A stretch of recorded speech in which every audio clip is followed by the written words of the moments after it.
بھی نکل رہے ہیں.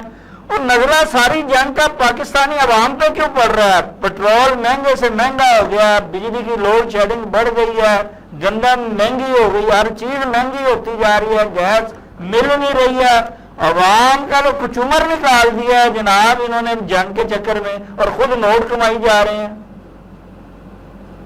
مجھے تو آپ سے بڑا گلہ ہے جی جی کہ جب بھی میں اس حکومت کے اسکینڈل کی کوئی بات کرنے لگتا ہوں آپ نیا سوال داغ دیتے ہیں اچھا اور رخ کسی اور طرف موڑتے ہیں. بھائی یہ گندم کی بات تو پوری آپ سن لیں. جی جی 11 کمپنیاں دھندا کر رہی ہیں پنجاب میں اور پنجاب حکومت شامل ہے اس میں.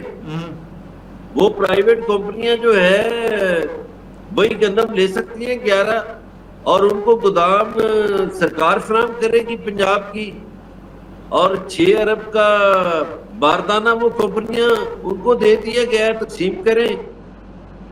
اور وہ کمپنیاں جو لون لے گی بینکوں سے گندم کی خریداری کے لیے، جب وہ قرضہ واپس ہوگا تو اس کا انٹرسٹ جو ہے 70% حکومت پنجاب ادا کرے گی. یہ دیکھیں نا کتنی مہربانی ہے پرائیویٹ کمپنیوں پر. اور محکمہ فوڈ کے 400 ملازمین ان کے حوالے کر دیے گئے ہیں 1100 کمپنیوں کے. یہ کس کی ہے؟ آپ تحقیقات کریں نا، آپ کی ٹیم کرے. مذہب اللہ صاحب جتنی مرضی سکینڈل آپ نکال لیں دنیا ساری جانتی ہے، عوام چپ ہے نا. عوام کو 100 یونٹ پر 5,000 اور 200 یونٹ پر 20,000 بل دے کے مت ماری ہوئی عوام کا تحقیقات کرے، کیا دیکھے، ساری دنیا جانتی ہے.